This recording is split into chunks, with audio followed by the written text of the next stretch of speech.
Dalam sidang sengketa Pilpres 2024 di Mahkamah Konstitusi, tim hukum Prabowo Gibran Hotman Paris menyebut tim hukum Amin Bambang Wijoyanto selalu ngeyel tentang Sirekap.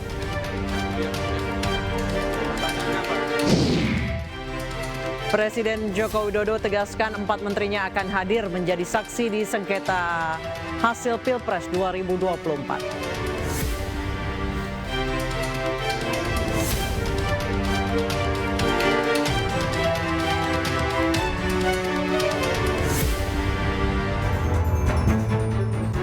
Halo, selamat malam pemirsa, selamat datang di Newsroom bersama saya Anesha Dasuki. Kami akan membahas berita utama secara mendalam, komprehensif dan tentunya eksklusif. Sebagai pembuka Newsroom hari ini, kami memiliki informasi terkait tim hukum Prabowo Gibran Hotman Paris menilai pembahasan teknis mengenai Sirekap tidak diperlukan di sidang karena pada akhirnya KPU menggunakan penghitungan manual dan berjenjang.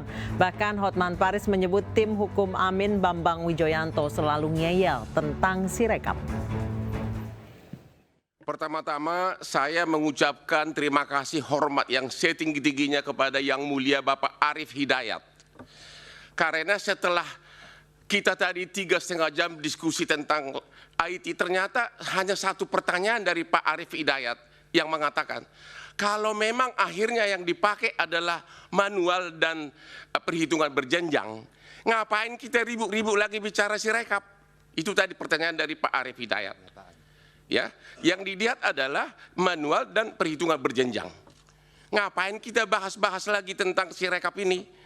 Ya, sekali lagi saya hormat kepada Bapak Arief Hidayat karena Bapak sudah mengingatkan kami bahwa kami ini adalah sarjana hukum. Dari tadi kita kuliah komputer. Pak Hotman, Pertanyaannya apa, Pak Hotman? Sebentar Pak Hotman. Tadi pada waktu mengirim tabik saya lihat cincinnya bagus-bagus itu. Pertanyaan saya, Saudara saksi, kalau ternyata yang dipakai dalam SK pengumuman final perhitungan suara adalah manual dan perhitungan berjenjang, bukan hasil dari Sirekap, masih perlu nggak Bapak kuliah di sini? Masih perlu nggak kita bahas tentang Sirekap? Ya, masih perlu nggak saksi menjawab pertanyaan dari Pak Repli dan Bambang yang selalu ngeyel tentang Sirekap ini? Pak Hotman, tadi saya sudah tegaskan, ini didalilkan kami mahkamah berkepentingan mendapatkan penjelasan soal ini. Tapi saya bertanya, jangan dianggap kehadiran orang itu tidak penting. Kami menganggap penting. Oke, jadi begitu, jangan persoalkan kehadirannya lagi. Oke. Pertanyaannya apa sekarang? Pertanyaannya, apakah saksi setuju? Karena yang diumumkan itu adalah perhitungan manual dan berjenjang, bukan hasil dari Sirekap, maka kelemahan dari Sirekap nggak perlu lagi dibicarakan. Terima kasih. Oke, berikut terkait. Saya lanjutkan. Ya udah. Jadi kita jangan mengabaikan ya, menganggap ini tidak ada pentingnya. Itu keliru juga. Kalau nggak usah datang saja ke sini. Sama yang silakan. Majelis, Baik, Yang Mulia. Majelis satu lagi. Cukup. Maksud saya cukup Pak Bambang. Pernyataan ngeyel itu juga nggak pantas diucapkan. Sudah saya sampaikan tadi, silakan. Hotman. Baik, terima kasih Yang Mulia. Sementara itu, anggota tim hukum Anies Mohaimin lainnya, yakni Bambang Wijoyanto, menyatakan ahli dan saksi KPU tidak mampu menjawab dalil-dalil yang diajukan tim Amin. Bambang juga mengatakan Sirekap menimbulkan kekacauan usai pencoblosan.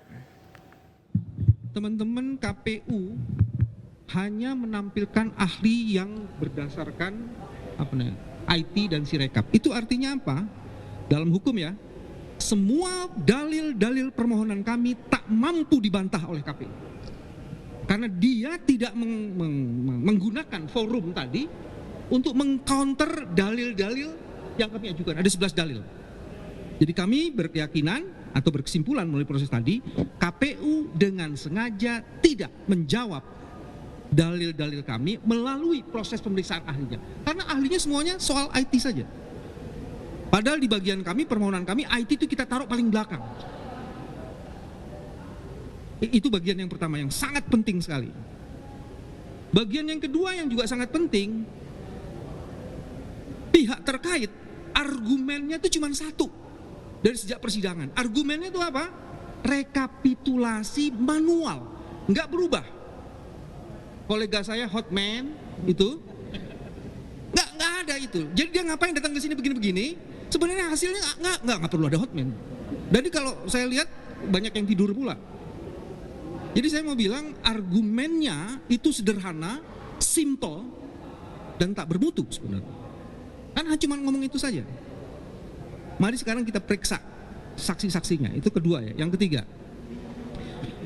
yang dipersoalkan oleh kami dalam Sirekap itu bukan sekedar teknologinya, tapi apakah teknologi yang dibangun dengan duit yang begitu banyak bisa dipertanggungjawabkan sehingga tidak terjadi inefisiensi, ineffectiveness. Itu yang terjadi, karena ini apakah dia akan melanggar prinsip dan azas. Itu yang penting, karena dalil pertama kami itu. Sirekap itu menimbulkan kekacauan di jagat labirin publik di Indonesia pasca pencoblosan. Mari kita konfirmasi. Saya berterima kasih dengan ahli-ahli yang datang. Walaupun tadi 2 adalah orang yang menjadi bagian dari KPU. Dan yang satu kemudian mengatakan, gini, untuk apa Sirekap? Kalau betul Sirekap tidak diperlukan sesuai dengan keahlian yang pertama, maka kita harus laporkan ini. Karena untuk apa ada program Sirekap dibuat dengan duit yang miliaran rupiah itu, kalau oleh ahli nomor 1 itu dianggap untuk apa Sirekap ini kita diskusikan. Dia bilang tuh kayaknya pepesan kosong. Dan itu mengerikan. Mari bacaan saya mengenai Sirekap itu dibangun agak berbeda dengan situng karena dia dipakai sebagai instrumen untuk mengontrol rekapitulasi hasil melalui manual. Jadi itu instrumen yang sangat penting sekali. Bahwa prosesnya yang nomor 2, ahli nomor 2 itu malah lebih wise, saksi ya. Ketika ditanyakan, apakah Anda yakin seluruh sistem yang dibangun itu tidak punya masalah? Dia mengatakan dia tidak yakin. Pertanyaan kedua kan diajukan, apakah sudah dilakukan audit IT? Dia mengatakan sudah dilakukan. Saya minta mana bukti dan mengkonfirmasi bahwa telah dilakukan audit IT. Hasilnya seperti apa? Jadi kalau kemarin ngomongnya forensik, kalau sekarang ngomongnya IT. Misalnya apa perlu audit IT? Pretest, brutal test. Untuk mengetahui, kemarin kan ada 800.000 tuh. Tadi teman-teman dengar kan, dengan hanya 800 sampai 8.000 saja, itu masalah sistemnya. Apalagi dengan 800.000, semuanya jadi satu. Itu pasti bermasalah itu. Nah, itu pertanyaannya. Sistem itu harusnya handal, tapi dengan segala hormat. Yang paling menarik lagi, sekarang sudah ketahuan, metadata yang selama ini dipersoalkan, itu ternyata disimpan di signature. Oke, tapi pertanyaan lebih lanjutnya, di image signature itu ternyata itu masih bisa diubah. Kalau di image signature itu bisa diubah, berarti hasil bisa diubah. Jadi pertanyaan dasarnya, originalitas C, hasil, itu menjadi pertanyaan. Terima kasih. Ketua Tim Hukum Ganjar Mahfud Todung Mulya Lubis menyoroti tidak adanya sejumlah fitur penting dalam Sirekap, diantaranya validasi, edit, dan metadata. Selain meminta KPU melakukan audit Sirekap, Tim Hukum Ganjar Mahfud juga mengusulkan agar majelis hakim mengkonfrontasi saksi dan ahli dari pemohon dan KPU untuk mendapatkan gambaran jelas dalam kontroversi Sirekap. Salah satu yang kami kemukakan tadi adalah ketika bicara mengenai integritas, ya, integritas penghitungan suara, ya, adalah soal tidak adanya, ya, beberapa fitur yang penting dan harus ada pada setiap proses Sirekap itu sendiri. Tadi disebutkan satu misalnya mengenai tidak adanya fitur validasi. Nah, bagaimana ini kita bisa persoalkan, ya, kalau kita tidak punya fitur validasi.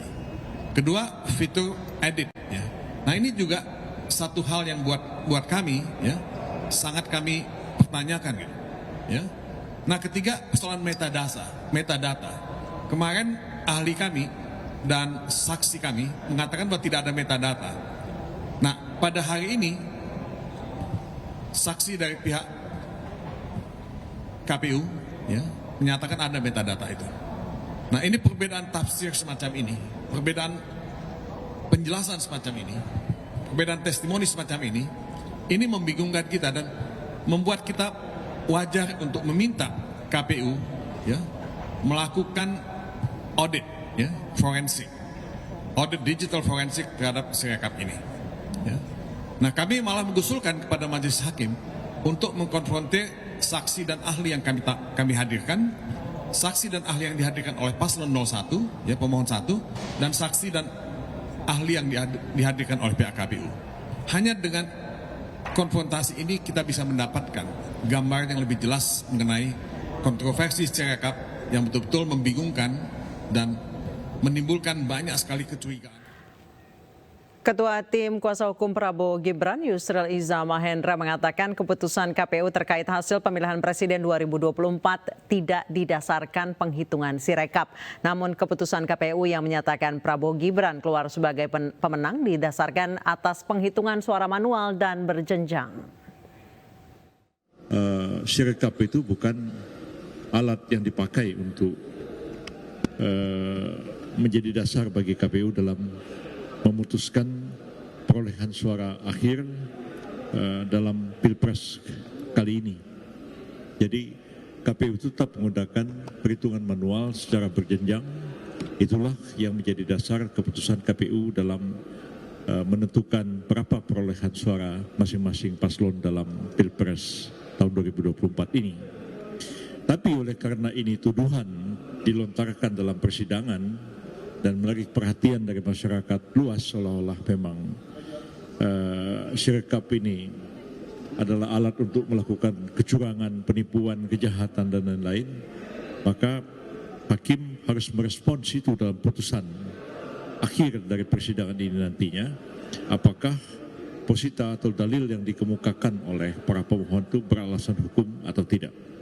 Dugaan saya dari keterangan hari ini Mahkamah akan menolak posita pemohon dan memberikan satu pendapat hukum bahwa apa yang dikemukakan itu kejahatan dan lain-lain itu tidak mempunyai alasan hukum dan akan berimplikasi kepada petitum yang diajukan untuk melakukan pemungutan suara ulang, diskualifikasi terhadap pasangan calon Pak Prabowo Subianto dan Pak Gibran sekira akan ditolak oleh Mahkamah Konstitusi. Sementara itu dalam keterangan pers, tim kuasa hukum Prabowo Gibran, Oto Hasibuan, menyampaikan bahwa ada narasi-narasi yang tidak sesuai disampaikan pemohon. Untuk menegaskan apa yang disampaikan oleh Pak Yusril tadi, benar bahwa ada narasi-narasi yang selalu dikembangkan oleh pihak pemohon. Pertama, narasi pertama mereka mengatakan bahwa Sirekap bukanlah alat bantu, tapi adalah alat bantu kecurangan, dia bilang. Oleh karena itu, agar ini tidak menjadi narasi-narasi yang menjadi termakan oleh masyarakat, tadi saya menanyakan kepada para saksi ahli maupun saksi fakta. Dua ahli mengatakan dan satu saksi fakta yang mendevelop Sirekap itu sendiri tegas menyatakan bahwa ternyata baru kita tahu juga lebih tegas, Sirekap itu memang betul-betul hanya alat bantu. Sirekap itu tidak bisa mempengaruhi hasil perhitungan suara dan tidak bisa merubah hasil perhitungan suara, hasil akhirnya. Dan seandainya terjadi kesalahan-kesalahan apapun yang terjadi Sirekap, maka yang dipakai sebagai perhitungan akhir untuk menghitung hasil suara pemilu itu adalah perhitungan secara berjenjang yang dilakukan oleh KPU secara manual. Jadi jelas di sini ya, tidak ada kemungkinannya bahwa Sirekap ini sebagai alat bantu kecurangan. Kedua, tegas tadi sudah dinyatakan oleh ahli yang dari Bawaslu. Ahli dari Bawaslu mengatakan bahwa kalau ada sengketa administratif pemilu, maka tegas dia menyatakan harus diselesaikan, pintunya hanya satu, yaitu pintu Bawaslu. Jadi tidak ada kemungkinan lain untuk bisa melakukan hal-hal selain kepada Bawaslu. Ini yang saya kira dua hal ini paling penting yang harus diketahui oleh masyarakat, bahwa satu, Sirekap bukan alat bantu kecurangan tapi alat bantu untuk bisa memberikan informasi kepada masyarakat. Kedua, bahwa semua sengketa administratif hanya bisa dilakukan melalui pintu Bawaslu. Terima kasih. Pemirsa, sidang sengketa Pilpres hari Jumat besok, 4 menteri siap bersaksi. Kami akan membahasnya secara komprehensif. Usai jeda berikut tetap di iNewsroom.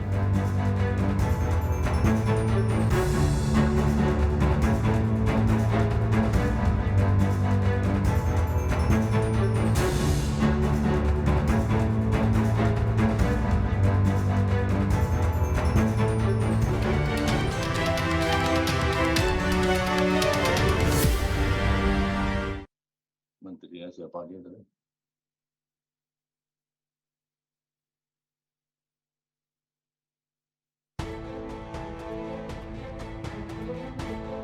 Mahkamah Konstitusi bakal memanggil 4 Menteri Presiden Jokowi dalam sidang sengketa hasil Pilpres 2024 pada Jumat 5 April 2024.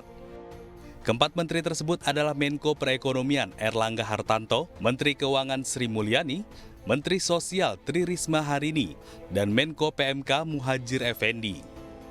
Hari Jumat akan dicadangkan untuk pemanggilan pihak-pihak yang dipandang perlu oleh Mahkamah Konstitusi berdasarkan hasil rapat yang mulia para hakim tadi pagi.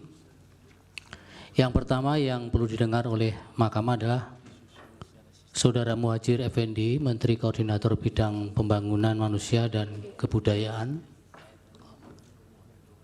Republik Indonesia. Kemudian yang kedua Bapak Erlangga Hartarto, Menteri Koordinator Bidang Perekonomian. 3, Ibu Sri Mulyani Indrawati, Menteri Keuangan. 4, Ibu Tri Risma Harini, Menteri Sosial. Sementara itu, Presiden Joko Widodo menegaskan bahwa 4 menterinya akan hadir di Mahkamah Konstitusi. Semuanya akan hadir, karena diundang oleh MK, semuanya akan hadir. Hari Jumat akan hadir. Ada arahan nggak, Pak? Ada arahan nggak, Yang menerangkan apa yang sudah dilakukan masing-masing menteri. Kalau Bu Menteri Keuangan misalnya mengenai anggaran seperti apa, kalau PMK Mensos mengenai bantuan sosial dijelaskan seperti apa, nanti akan dijelaskan semuanya lah, ditunggu aja hari Jumat. Terkait pemanggilan tersebut, Menteri Koordinator Perekonomian Erlangga Hartarto mengaku sudah menerima surat pemanggilan dari Mahkamah Konstitusi. Erlangga sudah memastikan bakal hadir dan memenuhi undangan tersebut. Sama halnya dengan Erlangga, Menteri Keuangan Sri Mulyani dipastikan akan hadir dalam sidang lanjutan perselisihan hasil Pilpres 2024. Menurut Sri Mulyani, surat pemanggilan oleh MK sudah diterimanya sejak Selasa. Dalam keterangan saat persidangan, Ketua MK menegaskan pemanggilan 4 menteri tidak berkaitan dengan keberpihakan MK terhadap permintaan para pemohon. Dalam hal ini, tim Anies Muhaimin dan Ganjar Mahfud. Tim Liputan iNews melaporkan. Pertama-tama, saya mengucapkan terima kasih hormat yang setinggi-tingginya kepada Yang Mulia Bapak Arief Hidayat. Karena setelah kita tadi 3,5 jam diskusi tentang IT, ternyata hanya satu pertanyaan dari Pak Arief Hidayat yang mengatakan, kalau memang akhirnya yang dipakai adalah manual dan perhitungan berjenjang, ngapain kita ribut-ribut lagi bicara Sirekap? Itu tadi pertanyaan dari Pak Arief Hidayat. Ya, yang dilihat adalah manual dan perhitungan berjenjang. Ngapain kita bahas-bahas lagi tentang Sirekap ini? Ya, sekali lagi saya hormat saya kepada Bapak Arief Hidayat karena Bapak sudah mengingatkan kami bahwa kami ini adalah sarjana hukum. Dari tadi kita kuliah komputer. Pak Otma, Pertanyaannya apa, Pak Otman? Sebentar Pak Otma. Tadi pada waktu mengirim tapik saya lihat cincinnya bagus-bagus itu. Pertanyaan saya, saudara saksi, kalau ternyata yang dipakai dalam SK pengumuman final perhitungan suara adalah manual dan perhitungan berjenjang, bukan hasil dari Sirekap, masih perlu nggak Bapak kuliah di sini? Masih perlu nggak kita bahas tentang Sirekap? Ya, masih perlu nggak saksi menjawab pertanyaan dari Pak Repli dan Bambang yang selalu ngeyel tentang Sirekap ini? Pak Hotman, tadi saya sudah tegaskan, ini didalilkan kami Mahkamah berkepentingan mendapatkan penjelasan soal ini. Tapi saya bertanya, jangan dianggap kehadiran orang itu tidak penting. Kami menganggap penting. Jadi jangan persoalkan kehadirannya lagi. Pertanyaannya apa sekarang? Pertanyaannya, apakah saksi setuju karena yang diumumkan itu adalah perhitungan manual dan berjenjang, bukan hasil dari Sirekap, maka kelemahan dari Sirekap nggak perlu lagi dibicarakan. Terima kasih. Oke, berikut terkait. Saya lanjutkan. Ya udah. Jadi kita jangan mengabaikan ya, menganggap ini tidak ada pentingnya. Itu keliru juga. Kalau nggak usah datang saja ke sini. Sama Pemirsa, hari Jumat mendatang 4 menteri akan dihadirkan di sidang gugatan Pilpres 2024 di Mahkamah Konstitusi, dan untuk membahasnya kami telah terhubung dengan tim hukum Ganjar Mahfud, Henry Yosodiningrat, dan yang akan bergabung juga nanti dengan kami tenaga ahli utama kantor staf kepresidenan Ali Muhtar Ngabalin. Saya ke Pak Henry terlebih dahulu. Pak Henry, terkait dengan 4 menteri akan dipanggil oleh Mahkamah Konstitusi memberikan kesaksian dalam sidang gugatan Pilpres. Kalau dari tim hukum Ganjar Mahfud sendiri, apa harapannya, apa yang nanti akan diungkapkan oleh para menteri di dalam sidang? Terima kasih Mbak Anissa. Sebagaimana ditegaskan oleh Yang Mulia Ketua Mahkamah Konstitusi bahwa kehadiran dari menteri-menteri itu adalah atas permintaan, bukan dalam rangka mengakomodir permintaan yang pernah kami ajukan. Artinya Yang Mulia Hakim-Hakim Mahkamah Konstitusi menganggap penting. Nah, 3 harapan kami terhadap 4 menteri yang akan hadir ini antara lain Erlangga Hartarto, Bu Sri Mulyani, Pak Profesor Muhajir, kemudian Ibu Risma ya. Ya, harapan kami Mahkamah bisa menggali kaitan dengan dalil-dalil yang pernah kami kemukakan. Seperti misalnya kami mendalilkan bahwa ada Presiden menyalahgunakan kewenangan misalnya dalam membagi-bagi bansos misalnya. Di situ kan pernah kami ungkapkan bahwa ini salah satu ya, bukan hal yang sangat penting ya.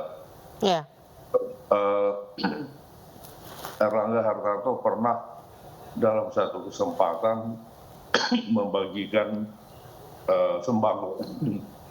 Kemudian dengan narasi bahwa ini adalah pemberian atau dari presiden ya. Nah, padahal ya, itu kan bukan pemberian presiden, bukan karena belas kasih presiden kepada rakyat ya. Melainkan itu adalah hak atau memang uangnya rakyat yang dibayar dari pajak rakyat ya. Nah, kemudian juga ditanya nanti harapan kami apakah itu ada inisiatif dari Erlangga, ya tentunya tidak kan gitu ya. Kemudian nanti dari Bu Sri Mulyani juga nanti mungkin diharapkan bisa digali berapa sih anggaran untuk bansos, kemudian ternyata berapa yang sudah dikeluarkan misalnya, apakah melebihi dari yang sudah dianggarkan. Bisa ditanya juga dengan Mensos ya, untuk pembagian anggaran itu dalam setahun berapa kali. Pak Henry, anggaran untuk bansos terutama ini jumlahnya bahkan hampir sama dengan anggaran bansos ketika awal COVID tahun 2020, hanya selisih sedikit, yang mana naik jauh dari tahun lalu. Apakah ada harapan dari tim hukum Ganjar Mahfud supaya Hakim MK menanyakan kepada mereka apakah memang ada alasan tertentu kenapa anggaran untuk bansos sampai naik begitu besar gitu? Begini, kami berharapnya bahwa kami yakin bahwa mahkamah ini akan mencari kebenaran yang material tentunya ya. Jadi nggak perlu harus apakah lebih besar, apakah lebih kecil ya. Mungkin kalau misalnya ada kenaikan alasannya apa dan sejak kapan kan gitu.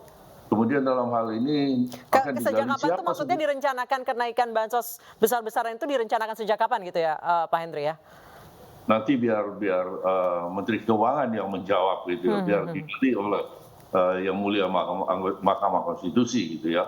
Nah, kemudian ditanya dengan Ibu Risma misalnya ya, harapannya ya untuk bisa diketahui kita supaya rakyat ini tahu sudah berapa kali dan semestinya siapa yang membagi-bagikan bansos itu. Apakah Menteri Sosial dalam hal ini dilibatkan apakah ada kriteria orang yang akan menerima bansos ya. Kemudian dalam sejarah ini sudah apakah pernah membagikan bansos di hadapan istana misalnya ya. Kemudian dan lain sebagainya. Sehingga dari situ nanti akan nampak ya bahwa menteri-menteri ini kan adalah pembantu presiden ya. Sehingga keterangan mereka bisa menjadikan representasi dari perilaku presiden gitu. Dan saya yakin beliau-beliau ini sebagai pembantu presiden ya meskipun diarahkan seperti apa ya, hati nurani harus bicara dan iman juga ya, karena mereka itu kan disumpah loh, jangan main-main loh. Baik, Ya, Pak Henry. kecuali kalau memang nggak takut dengan sumpah, saya nggak tahu lagi Mbak Anissa. Dari tim staf khusus kepresidenan mengatakan bahwa tidak ada arahan khusus misal untuk mensinkronisasikan substansi yang nanti akan Ya masa presiden mau ngomong udah saya arahkan dan akan saya arahkan, itu nggak mungkin. Tapi Anda curiga ada arahan itu, Pak Henry? Kenapa? Anda curiga pasti ada arahan itu meskipun tidak dikatakan sangat tidak mustahil karena ini kan beliau itu adalah grand design dari semua skenario untuk memenangkan pasangan Prabowo sama Gibran. Kenapa? Karena anak kandungnya itu kan dimulainya sejak dari awal, sejak dari cawe-cawe di Mahkamah Konstitusi. Mulai ada istilah paman Gibran, kemudian bagaimana MK bisa menerima pendaftaran dan sebagainya. Jadi ya bisa saja, sangat mungkin diarahkan. Ya syukur-syukur nggak diancam gitu. Gitu keterangan benar besok gue copot, kan bisa aja begitu. Baik, jadi memang ada. Kalau menurut Anda sinkronisasinya itu seperti apa, Pak Henry? Gimana? Sinkronisasinya seperti apa menurut Anda? Saya berharap meskipun saya masih meragukan ya akan kejujuran dari menteri-menteri ini ya. Baik. Meskipun tidak semua, tapi masih ada lah di antara menteri-menteri ini yang nothing tulus juga masih ada gitu ya. Tapi ada juga menteri yang takut, nanti kalau saya begini gue nggak dipakai lagi ini. Kan gitu, meskipun bukan Jokowi presidennya, kan Jokowi yang memenangkan pasangan itu. Kalau mereka berkeyakinan bahwa permohonan di MK-nya akan ditolak misalnya kan. Baik. Atau nggak usah takut deh, di MK nggak akan bakal menang mereka. Oke. Karena semua bisa diatur kok, itu kan di-arrange oleh mereka. Baik Pak Henry, kita konfrontir langsung kepada staf khusus Kepala Staf Kepresidenan Bapak Ali Muchtar Ngabalin. Selamat malam Pak Ali. Selamat malam, Assalamualaikum warahmatullahi wabarakatuh. Waalaikumsalam warahmatullahi wabarakatuh. Apa kabar, saudaraku? Baik. Baik, Pak Ali, ada beberapa pertanyaan tadi yang dikemukakan oleh Pak Henry Yosodiningrat.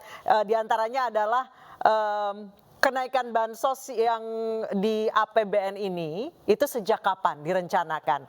Kemudian semestinya siapa yang bagi-bagi bansos? Bukankah yang seharusnya bagi-bagi bansos itu Mensos? Kemudian yang ketiga adalah kriteria penerima bansos itu sudah ditentukan atau ada syarat-syarat khususnya kah? Boleh dijawab langsung, Pak Ali Muchtar Ngabalin. Terima kasih. Yang pertama memang ini menjadi momentum penting ketika 4 menteri itu diundang, kemudian untuk mendapatkan klarifikasi terkait dengan apa yang dituduhkan oleh pihak-pihak terkait dalam persidangan MK.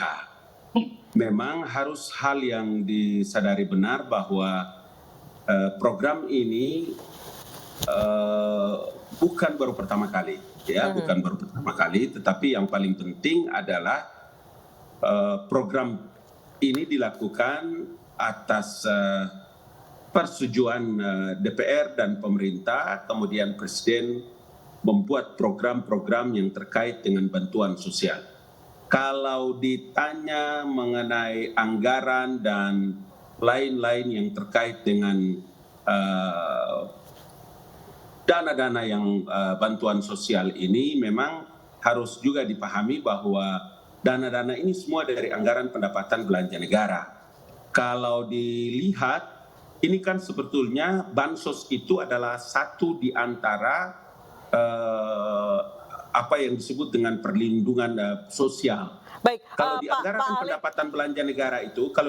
pendapatan belanja negara itu, memang dana yang sampai di Menteri Sosial itu dari keterangan Menteri Sosial, dari keterangan Menteri Keuangan itu memang tidak semuanya, karena itu memang ketika penjelasan yang disampaikan oleh Menteri Sri Mulyani di Dewan Perwakilan Rakyat Republik Indonesia, khusus untuk bantuan sosial itu memang betul Departemen Sosial, tapi dana yang sampai kepada Menteri Sosial itu sekian 70 sekian triliun yang terkait dengan bantuan dana sosial. Lain-lainnya semua dalam anggaran pendapatan belanja negara itu memang diputuskan mencapai 497 triliun. Memang disinilah yang mungkin perlu mendapatkan penjelasan-penjelasan terperinci, sehingga harus dipahami betul bahwa nanti di Mahkamah Konstitusi, sekali lagi saya ingin mengatakan bahwa ini adalah untuk kepentingan Mahkamah, dan apa yang disampaikan oleh para menteri ini adalah keterangan kepada para hakim yang ada di Mahkamah. Pak Ali, sebenarnya APBN atau anggaran untuk Bansos di 2024 ini jumlahnya bahkan hampir sama dengan anggaran ketika di awal-awal COVID. Sebenarnya peruntukannya untuk apa sih? Ada urgensi tertentukah sampai anggarannya hampir sama dengan ketika awal COVID di saat semuanya lockdown? Hampir sama itu yang mana, Nisa? Yang Nisa maksudnya yang mana? Yang soal Bansos. Iya, Bansos itu mencapai 78 triliun. Itu yang kalau lain daripada itu memang tidak sampai pada Menteri Sosial. Tetapi saya mau bilang bahwa dari 78 triliun itu mencakup dengan 497 triliun dalam anggaran pendapatan belanja negara. Kalau ditanya kapan mulainya, hampir 8 tahun setengah lebih kurang saya ada di Istana Negara, dan kerja-kerja seperti yang dilakukan oleh Presiden Joko Widodo saat ini kan bukan saja nanti pemilu baru dilaksanakan kan. Baik. Karena itulah memang kita berkali-kali menjelaskan bahwa bantuan sosial ini menjadi sesuatu yang sangat amat penting karena rakyat kita banyak yang masih belum mampu. Baik, sehingga program itu menjadi program prioritas. Baik, saya ke Pak Henry. Pak Henry, mungkin ada yang mau langsung ditanyakan ke Pak Ali Muchtar Ngabalin. Silakan. Begini, kalau bagi-bagi bansos itu kepada yang memang sudah ditentukan kriterianya dan tidak disertai dengan pesan bahwa ini dinarasikan ini seakan-akan dan bantuan dari presiden. Kemudian dalam pelaksanaan di bawah, ya bantuan memang bantuan pengertiannya kalau dulu ada banpres lah segala macam. Jadi dinarasikan seakan-akan itu bantuan karena kebaikan hati presiden kepada rakyatnya. Nah, kemudian dalam pelaksanaan pembagian itu di bawah, juga ada narasi bahwa karena ini bantuan presiden, kami sudah punya bukti dan sudah kami ajukan kemarin persidangan ya, saksi supaya memilih pasangan presiden yang bisa melanjutkan agendanya presiden ya. Kemudian bahwa itu disusun sudah sejak lama, katakanlah sudah sekian tahun. Bukankah desain untuk mengajukan anaknya ini termasuk untuk apa yang sekarang sedang dilakukan oleh Jokowi untuk memenangkan pasangan ini juga didesain sejak lama gitu ya. Baik, langsung saja Pak Ali dijawab. Ya, begini Nisa, mudah-mudahan nanti materi yang dikemukakan oleh abangku ini kalau bisa memang saya di beberapa tempat juga saya bilang kalau bisa memang bahan-bahan ini harus dipermantap, kemudian dikasih kepada teman-teman yang beracara di mahkamah biar diteruskan kepada para hakim supaya ini bisa, karena yang bisa bertanya nanti itu hakim kepada para menteri. Jadi tidak ada yang lain di situ. Jadi bahan yang sedang dikemukakan oleh abangku ini, kalau bisa memang kepada tim pengacara atau penasihat hukum apakah 03 ya, 03 Ganjar abang Ganjar ya 03 ya, biar nanti diteruskan ke hakim. Jadi hakim itu bisa konfrontir ini perkara dengan para menteri yang diundang dan diberikan keterangan pada hari Jumat nanti. Itu akan lebih bagus, Baik, terima kasih banyak Bapak Ali Muhtar Ngabalin, Bapak Henry Yosodiningrat telah bergabung bersama kami di Newsroom. Kita nantikan kesaksian dari keempat menteri pada hari Jumat di sidang gugatan Pilpres 2024 di Mahkamah Konstitusi. Terima kasih Bapak-Bapak, selamat malam. Pemirsa, usai jeda hujan deras yang mengguyur Jakarta Rabu siang hingga sore tadi membuat ruas Jalan Kemang Raya dan Taman Kemang tergenang air setinggi 50 cm. Informasi selengkapnya usai jeda.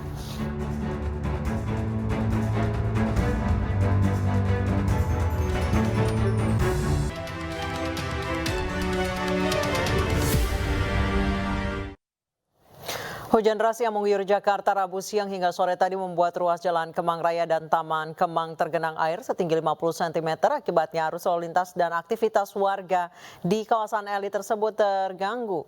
Beginilah kondisi genangan banjir yang terjadi ruas Kemang Raya Jakarta Selatan Kamis sore.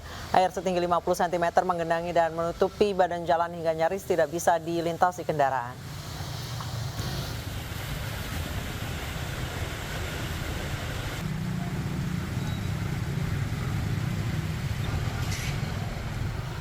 Selain banjir, arus lalu lintas di Jakarta juga macet parah, dan untuk melihat seperti apa situasi arus lalu lintas terkini di Jakarta, sudah bergabung bersama kami Ayu Pratiwi. Ayu, bagaimana kawasan di Jalan Sudirman saat ini, apakah masih macet parah?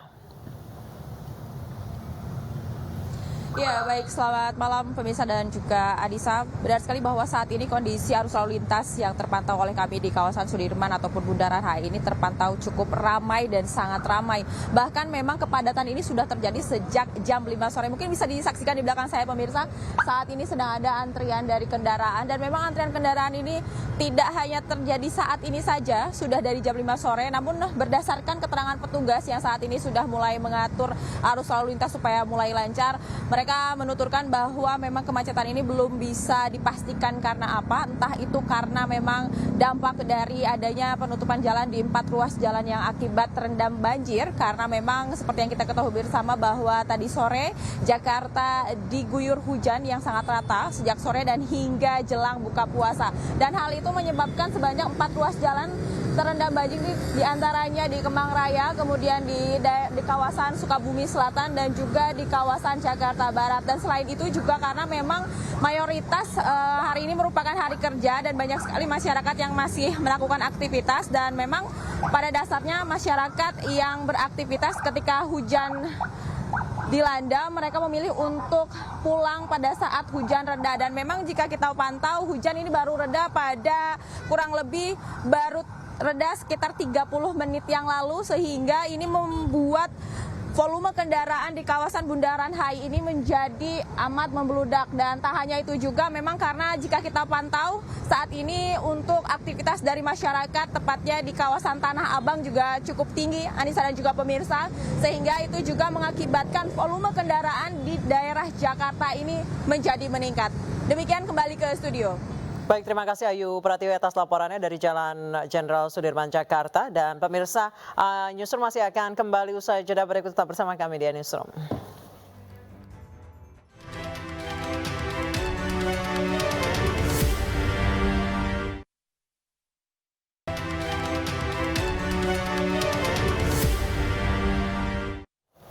Dan pemirsa, usai sudah kebersamaan kita di Newsroom malam hari ini, mewakili teman-teman yang bertugas, saya Anisha Dasuki pamit, selamat malam, sampai jumpa.